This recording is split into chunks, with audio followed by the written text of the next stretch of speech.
Nasa tindahan kami nila Ate Ann.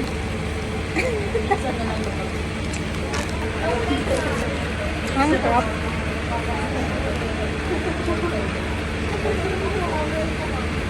$160 calories.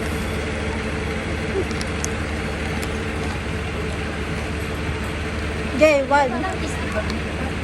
Tapos hanggang day 1 lang. Mag-edit na ako. Kaya mo, Ano ba yan? ba't daw puro PWD yung utensils? Gusto ko pa ng road to 10K calories. Saka mag-heads up siya sa atin. Buti na ang sinabi ni Mil. Kung ano natin, kung natin yung binili.